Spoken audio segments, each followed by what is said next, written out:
C91 news నేను శ్రావ్య. Attapur PS పరిధిలోని Joy hospital వద్ద మంగళవారం తీవ్ర ఉద్రిక్త వాతావరణం నెలకొంది. జ్వరం అని హాస్పిటల్లో చేరిన మహిళ చికిత్స పొందుతూ మృతి చెందడంతో వైద్యుల నిర్లక్ష్యమే కారణమంటూ మృతురాలి బంధువులు ఆసుపత్రి ముందు భారీగా చేరుకొని ఆందోళనకు దిగారు. స్థానికంగా ఉండే శ్రీలత 28 సంవత్సరాలనే మహిళకు నిన్న జ్వరం రాగా కుటుంబ సభ్యులు ఆమెను అత్తాపూర్ సమీపంలోని జాయ్ హాస్పిటల్లో చేర్పించారు.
లక్షల మందిని ఆగం చేసిన మంత్రి పొంగులేటి శ్రీనివాసరెడ్డి తక్షణమే నైతిక బాధ్యత వహించి తన పదవికి రాజీనామా చేయాలని బీఆర్ఎస్ డిమాండ్ చేస్తోంది.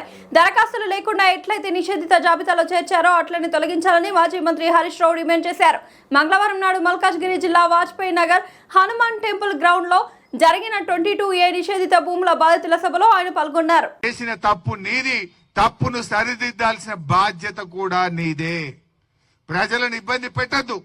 ఏవైతే అన్యాయంగా అక్రమంగా పేద మధ్యతరగతి ప్రజల భూములను మీరు నిషేధిత జాబితాలో పెట్టినారో వెంటనే వాటిని తొలగించాలి. లేదంటే పెద్ద ఎత్తున బీఆర్ఎస్ ప్రజా ఉద్యమానికి శ్రీకారం చుడుతుంది. జాగ్రత్త అని హెచ్చరిస్తా ఉన్నా. పొంగులేటి నీకు నైతిక విలువలుంటే తక్షణమే నైతిక బాధ్యత వహించి మంత్రిగా రెవెన్యూ మంత్రిగా తప్పుకోవాలని చెప్పి ఈరోజు బీఆర్ఎస్ పార్టీ డిమాండ్ చేస్తా ఉంది. ఏంది భూదాహము? ఏంది ఇలా రాష్ట్రంలో కోడై కూస్తున్నారు 30% గవర్నమెంట్ అని. ఎన్ని డెవలప్మెంట్లకు తీసుకున్నారు మీరు? ఎన్ని భూములు నిషేధిత జాబితాల నుంచి తొలగించిండ్రు? ఆ తొలగించిన భూములను ఎన్ని డెవలప్మెంట్ తీసుకున్నారో వైట్ పేపర్ రిలీజ్ చేయండి. ఇందాకో తమ్ముడు కార్తీక్ మాట్లాడిండు. 60 ఏండ్ల కింద కొనుక్కున్న ఇల్లు, 60 సంవత్సరాల నుంచి ఆ కాలనీలో ఆ ఇళ్లలో మేము నివసిస్తున్నాము. ఆ డిఫెన్స్ కాలనీలో ఈరోజు ఇల్లు అమ్ముకోవడానికి పోతే మీది నిషేధిత జాబితాలో పెట్టిండ్రు అంటే మేము ఎక్కడికి పోవాలి అంటున్నాడు కార్తీక్. ఇది ఒక కార్తీక్ సమస్య కాదు, హైదరాబాద్ లోని లక్షలాది కుటుంబాల సమస్య. రాత్రికి రాత్రి కాలనీలు సర్వే నంబర్లు మొత్తం లేఅవుట్లు, హెచ్ఎండిఏ అమ్మిన భూములు, హుడా అమ్మిన భూములు, యాక్షన్ లో ప్రభుత్వం అమ్మితే కొనుక్కున్న భూములన్నీ కూడా 22A కింద నిషేధిత జాబితాలో పెడితే ఆ ప్రజలు ఏం కావాలి? కార్తీక్ ఏమన్నాడు? సబ్ రిజిస్ట్రార్ దగ్గరికి పోతే ఎంఆర్ఓ దగ్గరికి పోమంటుండు, ఎంఆర్ఓ దగ్గరికి పోతే ఆర్డీఓ గారి దగ్గరికి పో అంటుండు, ఆర్డీఓ దగ్గరికి పోతే కలెక్టర్ గారి దగ్గరికి పో అంటుండు, కలెక్టర్ గారిని కలిస్తే ఇది యుఎల్సి సమస్య, యుఎల్సి ఆఫీస్ కు పో అంటున్నారు. అంటే ప్రజలు ఎందుకు తిరగాలి? మీరు చేసిన తప్పులకు శిక్ష ప్రజలకెందుకు అని ఈరోజు బీఆర్ఎస్ పార్టీ ప్రశ్నిస్తా ఉంది. తప్పు మీది, ప్రజలకెందుకు శిక్ష? ఎందుకు పెట్టినారు ఈ భూములు? ఎవరు పెట్టమన్నారు? 2008లో ఆనాటి కాంగ్రెస్ ప్రభుత్వం యుఎల్సి రద్దు చేసింది. యుఎల్సి రద్దయిన తర్వాత ఆ భూములన్నీ పట్టా భూములుగా మారినాయి, లేఅవుట్లు అయినాయి, ప్రజలు ఇల్లు కట్టుకున్నారు, అపార్ట్మెంట్లు కొనుక్కున్నారు, ప్రజలు అక్కడ నివసిస్తున్నారు. 20 ఏళ్ల నుంచి లేని సమస్య రాత్రికి రాత్రే మీకు ఎందుకు ఆ బుద్ధి పుట్టింది?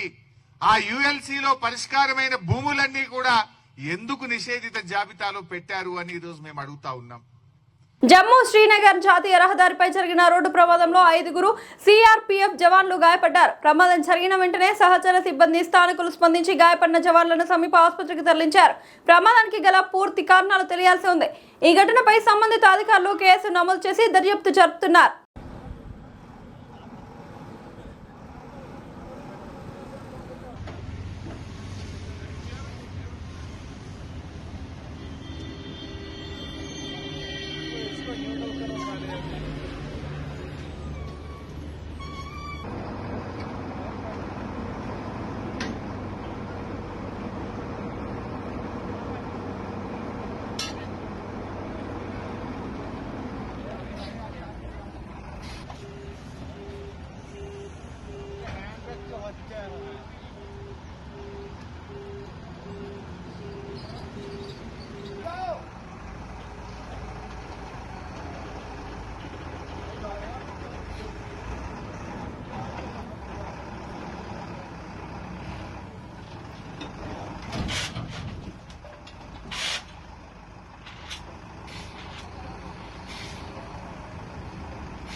జార్ఖండ్ లో విద్యార్థుల ఆందోళనకు సర్కార్ తలొగ్గింది. టీడీపీఎల్ నిర్వహించిన అన్ని నియామక పరీక్షలను రద్దు చేస్తున్నట్లు జార్ఖండ్ ప్రభుత్వం ప్రకటించింది. దీంతో విద్యార్థినేత రవీంద్ర పాస్వాన్ భావోద్వేగానికి గురై కన్నీళ్లు పెట్టుకున్నారు. జేఎస్ఎస్సీ సీజీఎల్ పరీక్షకు కూడా రద్దు చేస్తున్నట్లు సీఎం హేమంత్ సోరెన్ తెలిపారు.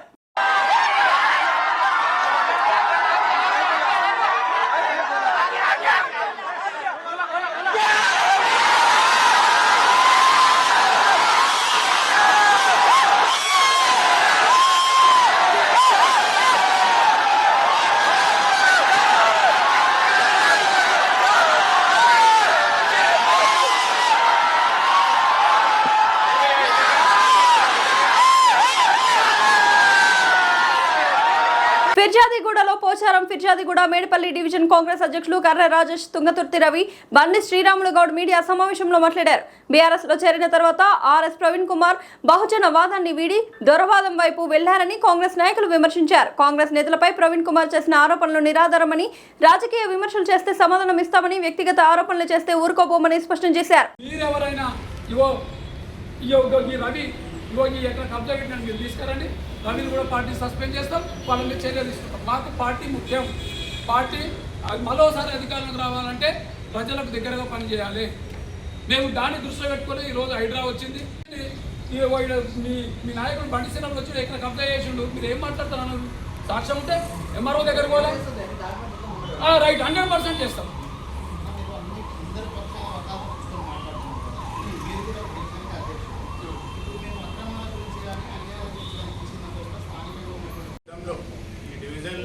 కానప్పటికీ కాకముందే ఏదైతే సమాధులు ఉన్నాయి వాటి మీద హైడ్రాకి మా నాయకులం మేమందరం పోయి కలెక్టరేట్లో ఇవ్వడం జరిగింది. వాటిని హైడ్రా వాళ్ళు వచ్చి ఆ సమాధులను మొత్తం కూడా మళ్ళీ వెనక్కి తీయడం జరిగింది. అట్లనే ఏదైతే చెరువులు ఉన్నాయి, నాలాలు ఉన్నాయి, వాటి మీద కూడా ఇచ్చినాము. ఏదైతే హైడ్రా కొంచెము ఎక్కువ, ఎందుకంటే మన రాష్ట్రంలో ఐపీఎస్గా చేసి రాజీనామా చేసి మనకి బహుజన పార్టీలో చేరి బహుజనులందరూ కూడా న్యాయం చేస్తా అన్న వ్యక్తి ఆర్ఎస్ ప్రవీణ్ కుమార్ గారు. వారు ఏం చేస్తా ఉన్నారు? ఈరోజు గడీలకి బానిస అయ్యారు. ఆయన ఏం మాట్లాడుతున్నారు ఆయనకి అర్థం కావట్లేరు. ఎవరు ఈ డిసిసి వజ్రేష్ యాదవ్ అనేసి అంటారు, ఎవరు అనిల్ రెడ్డి గారు అంటారు, ఎవరు అంజిరెడ్డి గారు అంటారు. వీళ్ళందరూ కూడా మన ప్రజాపాలన రావడానికి ముఖ్య సూత్రధారుల నుంచి మేము మీడియా ముఖ్యంగా తెలియజేస్తా ఉన్నాం. మీకు తెలియకపోతే వజ్రేష్ యాదవ్ గారి గురించి మేము చెప్తాము.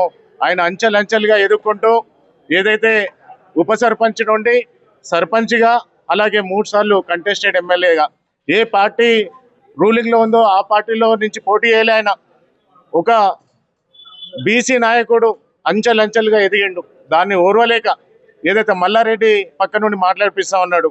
మల్లారెడ్డి గారు మిమ్మల్ని సూటిగా అడుగుతా ఉన్నాం, పిజ్జాది కూడా మేడిపల్లి బోడుపల్లికి మీరు ఏం చేసిరు అనేసి అడుగుతా ఉన్నాం. దొంగ కెమెరాలు పెట్టారు మీరు. చాలాసార్లు చెప్పినాం, దొంగ మాటలు చెప్పి గెలిచిరు మీరు. మిమ్మల్ని పట్టుకున్నాం దొంగతనంగా మీరు పైసలు పంచుతా ఉంటే కూడా 4 దిక్కుల్లో మా పిజ్జాది కూడా మా నాయకులందరం కలిసి మిమ్మల్ని నిలదీసినాం, కేసులు కూడా చేసినాం. మీరు కూడా మా మీద రిటర్న్ కేసులు కూడా చేసిరు, వాటికి కూడా కొట్లాడుతూ ఉన్నాం. మేము ఒక్కటే అడుగుతా ఉన్నాం, మల్లారెడ్డి గారు మీకు సంస్కారం ఉంటే ఇక్కడ ఒక సభ పెట్టండి, సభ పెట్టి మమ్మల్ని కూడా పిలవండి, మీరేం పని చేసిరు అనేసి అడుగుతా ఉన్నాం. ఖబర్దార్ ఇంకోసారి మల్లారెడ్డి గారు మీరు ఇలాంటి మాటలు మాట్లాడితే, అలాగే ఆర్ఎస్ ప్రవీణ్ గారు మీరు చదువుకున్న వాళ్ళు, మీరు ఆ రోజు ఏం మాట్లాడారు? బహుజన పార్టీలో చేరే ముందు 200 మంది పోలీసు వాళ్ళని పట్టుకొని 20 ఫీట్ల గడిలు కట్టుకొని ఎమ్మెల్యేలను గొంతున్నారు అనేసి మీరు మాట్లాడింది గుర్తులేదా మీకు అనేసి అడుగుతా ఉన్నాం. తక్షణమే ఈ మాటలను వెనక్కి తీసుకోకపోతే మేము పెద్ద ఎత్తున ధర్నాలు చేస్తాం, మిమ్మల్ని బయట కూడా తిరగనియమని తెలియజేస్తాం. తుంగతుర్తి రవి గారు 10వ డివిజన్ నుంచి మన బండి శ్రీరామ్ గారు ముగ్గురం కలిసి ఇక్కడ పార్టీకి ప్రెస్ మీట్ ఏర్పాటు చేయడం జరిగింది. ముఖ్యంగా ఈ ప్రెస్ మీట్ ఉద్దేశము యొక్క రేవంత్ రెడ్డి టీం అని ఒక వజ్రేష్ యాదవ్ గారు, అనిల్ రెడ్డి గారు, అంజిరెడ్డి అన్న గారు, ఉదయన్న రెడ్డి గారు, వాళ్ళ నలుగురి మీద ఆర్ఎస్ ప్రవీణ్ కుమార్ గారు అనుచితమైన వ్యాఖ్యలు చేసిండు. దాని మీద మేము ఇప్పటిదాకా అయితే మీకు ప్రెస్ మీట్ చెప్పినాం, అంటే దానికంటే అది మాట్లాడినాం. ఇక పార్టీ మీదకి వస్తే తప్పకుండా పీర్జాదిగూడలో మేము చాలా బలంగా ఉన్నాం. ఎందుకు చెప్తా ఉన్నామంటే ఇక్కడ మరి తుంగతుర్తి రవి గారు పార్టీ అధ్యక్షుడిగా ఉండే, ఆయన నాయకత్వంలో మేము ఇక్కడ టీఆర్ఎస్కు మేయరు, డిప్యూటీ మేయరు, క్యాడర్ అది కార్పొరేటర్ కూడా 18-20 మంది ఉన్నప్పటికీ ఇక్కడ పార్టీ కార్యకర్తలు కూడా, మా కార్యకర్తలు 10 ఏళ్ల కాలం జెండా మోసి పార్టీని చాలా బలంగా చేశారు. మరి ఇప్పుడు మన బండి శ్రీరాములు గారు పార్టీలో చేరడంతో ఆయనకున్న బలాన్నితో ఈరోజు మేడ్చల్ ఇదొక పీర్జాదిగూడ డివిజన్లో మేము 2 డివిజన్లో కూడా చాలా బలంగా ఉన్నాం. కానీ కొంతమంది పార్టీలో చేరినాక పార్టీకి డిస్టర్బ్ చేస్తున్నారు, తప్పకుండా వాళ్ళకి మంచిది కాదని చాలాసార్లు చెప్పినాం. ఇక ఈరోజు బహిరంగంగానే చెప్తా ఉన్నాం, పార్టీ లైన్లో పనిచేయకపోతే ఎవరినైనా పార్టీ నుంచి సస్పెండ్ చేయడానికి పార్టీ వెనుకకు పోదు.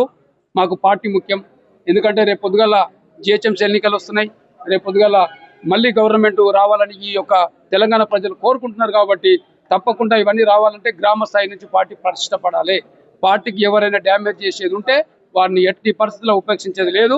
వీళ్ళిద్దరే ఇక్కడ సుప్రీం, వీళ్ళిద్దరి నాయకత్వంలో తప్పకుండా ఈ యొక్క వారం రోజులలో కమిటీ కూడా ఫుల్ఫిల్ చేస్తాం. వారికి కూడా ఈ యొక్క వేదిక ద్వారా, మీడియా ద్వారా హెచ్చరిస్తా ఉన్నాను, ఇక్కడి నుంచి మీరు ఏదైనా కబ్జాలు చేసి ఉంటే ఎవరైనా మా పార్టీలో ఉన్న వాళ్ళు కానీ కొత్తగా చేరిన వాళ్ళు కానీ స్వచ్ఛందంగా మీరు కబ్జా చేసిన ఏమైనా ఉంటే గవర్నమెంట్కి ఒప్పచెప్పండి. ఒకవేళ మీరు పార్టీకి ఇక్కడి నుంచి డ్యామేజ్ చేసి ఇప్పటివరకు భరించడం, ఇంకెవరైనా డ్యామేజ్ చేయాలనుకుంటే మాత్రం మిమ్మల్ని పార్టీ నుంచి తప్పకుండా మా అధిష్టాన నాయకులు చెప్పి వారం రోజుల్లో మీ మీద చర్య తీసుకొని సస్పెండ్ చేయిస్తాం. భారతీయ జనతా పార్టీ జాతీయ అధ్యక్షుడు నితిన్ నబీన్ సింహాద్రి అప్పన్నను దర్శించుకున్నారు. అధ్యక్షుడు నితిన్ నబీన్ తో పాటు రాష్ట్ర అధ్యక్షుడు మాధవ్, ఎమ్మెల్యే విష్ణుకుమార్ రాజు దర్శనం చేసుకున్నారు. వారికి అధికారులు, అర్చకులు ఘనంగా స్వాగతం పలికారు. నితిన్ నబీన్ గర్భగుడిలో ప్రత్యేక పూజలు నిర్వహించారు. కప్పస్తంభం, ఆలింగనం, వేద ఆశీర్వచనం జరిగిన తర్వాత ఈవో ఆయనను అప్పన్న జ్ఞాపిక శాలువతో సన్మానించారు.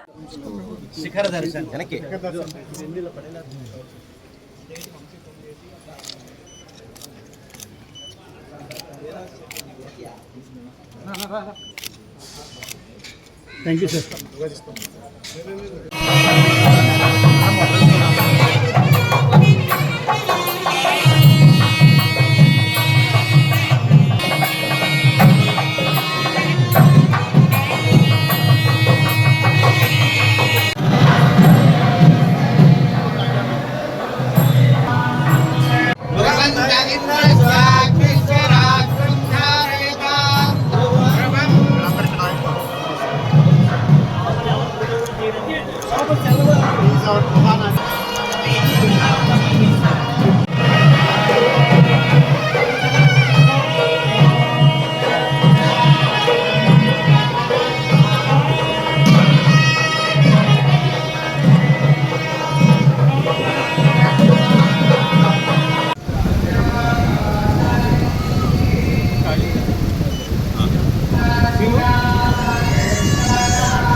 నెంబర్ 7 రిషికేష్ లో ప్రవాహంలో ఒక వాహనం బోల్తాపడి నది మధ్యలో చిక్కుకుపోయింది. సమాచారం అందుకున్న ఎస్డీఆర్ఎఫ్ సిబ్బంది వెంటనే ఘటనా స్థలానికి చేరుకుని సాహసోపేతంగా సహాయక చర్యలు చేపట్టారు.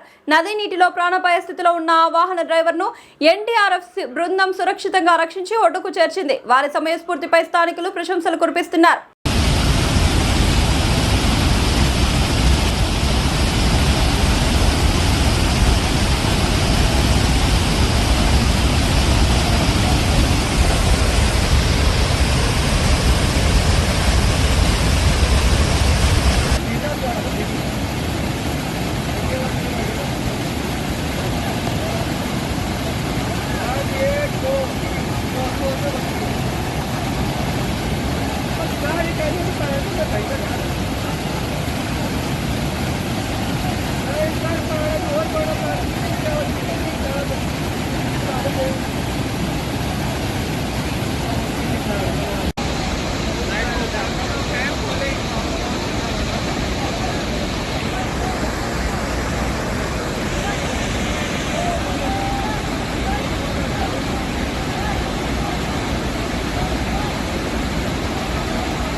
ठीक तो है ये, और क्या चाहिए, बस इतना बहुत है, बस इतना बहुत है।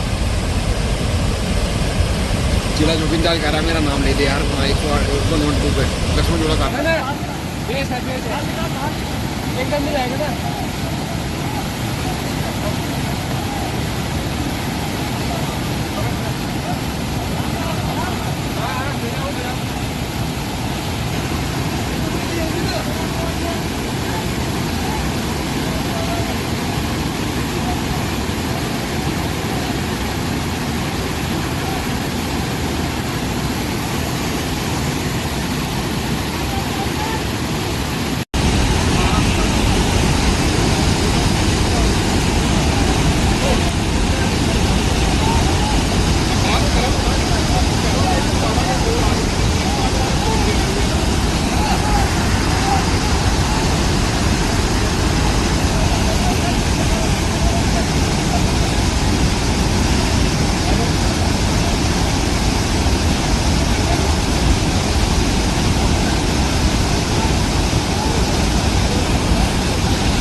తిరుమల శ్రీ వెంకటేశ్వర స్వామి వారిని ప్రముఖ సినీ నటుడు సాయి ధరమ్ తేజ్ దర్శించుకున్నారు.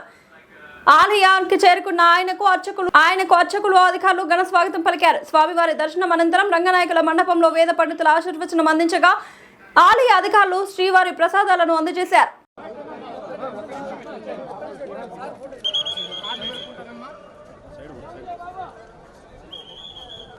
Okay sir.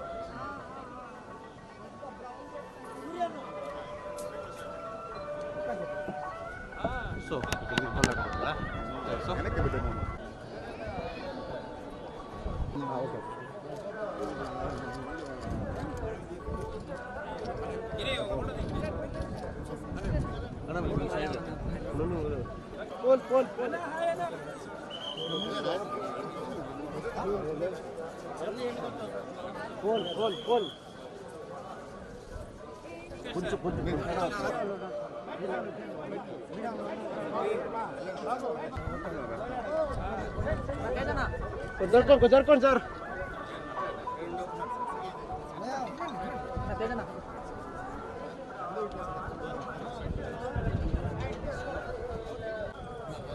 కొంచెం స్పీడ్గా వచ్చాయండి.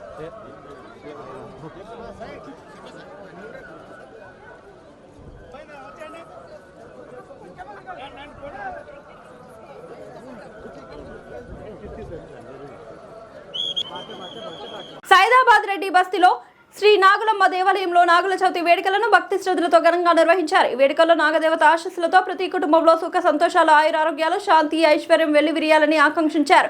భక్తులకు అన్నదానం నిర్వహించారు. సాయంత్రం అమ్మవారి పల్లకి సేవ నిర్వహించిన ఆలయ కమిటీ సభ్యులు.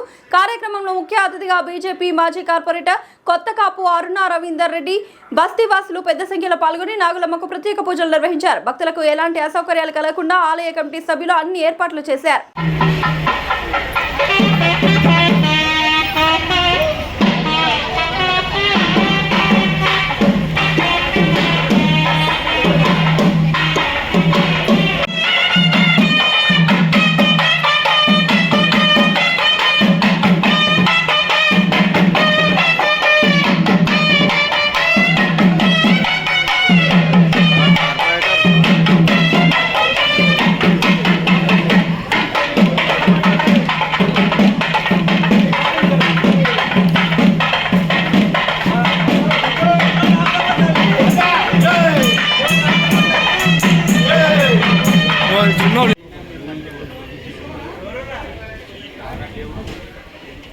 అరే తమ్ముడు ఏడు బేటా నా తమ్ముడు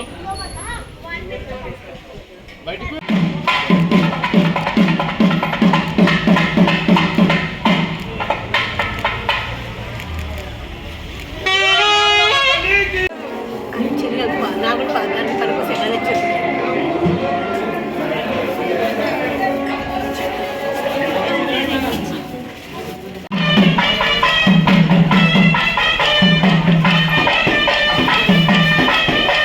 పేపర్లో మంచి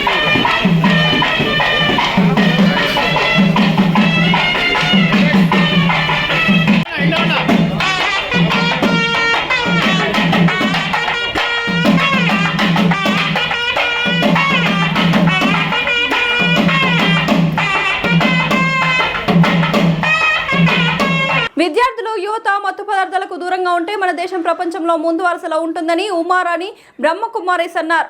సోమవారం రంగారెడ్డి జిల్లా యాచారం మండలంలోని మేడిపల్లి, యాచారం, గంగల్, కొత్తపల్లి, మీర్కన్పేట ప్రభుత్వ పాఠశాలలో విద్యార్థులను ఉద్దేశించి ఆమె పేర్కొన్నారని. ప్రధానమంత్రి నరేంద్ర మోదీ ప్రవేశపెట్టిన నషాముక్త్ భారత్ అభియాన్ కార్యక్రమంలో ఆమె మాట్లాడుతూ విద్యార్థులు యువత మాదక ద్రవ్యాలకు దూరంగా ఉండాలని విద్యార్థులకు సూచనలు చేశారు. కుటుంబాన్ని కూడా వాళ్ళు సర్వం కోల్పోవడానికి సిద్ధంగానే దాన్ని వదులు తాగి ఒకటి వాహనాలు నడిపించకూడదు. ఏజ్ ముందు కూడా లైసెన్స్ లేకుండా కూడా మీరు ఏదో ఒక షోకుల కోసం వెళ్ళకూడదు. డ్రైవింగ్ కోసం అక్కడ పొరపాటున ఎవరిపైన పోయిందనుకోండి దాని ప్రాణ నష్టం మనం తెచ్చివెళ్తామా? అలాంటి కంట్రోల్ లేని పనులు చేయకూడదు అనమాట.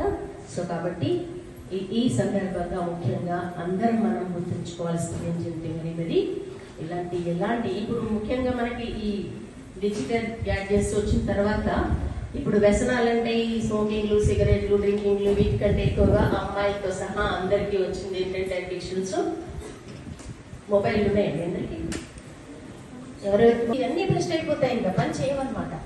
అందుకని చాలా జాగ్రత్తగా ఉండాలి. మన అందరం కూడా చాలా కంకణము కట్టుకొని అందరి బాధ్యత ఇది, ప్రతి ఒక్కరి బాధ్యత. మన స్కూల్ హెడ్ మాస్టర్స్తో సహా, మన స్కూల్ స్టాఫ్తో సహా, మనం స్కూల్స్కి వచ్చేటువంటి ప్రతి ఒక్కరి బాధ్యత, సమాజంలో ప్రతి ఒక్కరి బాధ్యత ఇలాంటి వ్యసనాలకి లోన్ కాకుండా మనల్ని మనం కాపాడుకోవాలి. First say no to drugs and then save others. ఎవరైనా అలాగే కనిపిస్తున్నారు అంటే నిర్భయంగా వాళ్ళని వాటి నుంచి దూరంగా ఉంచండి, కాపాడండి. లేకపోతే ఇప్పుడు వెరీ రీసెంట్లీ చూడండి, మనమే కుటుంబాన్ని కూడా వాళ్ళు సర్వం కోల్పోవడానికి సిద్ధంగానే దాన్ని వదులు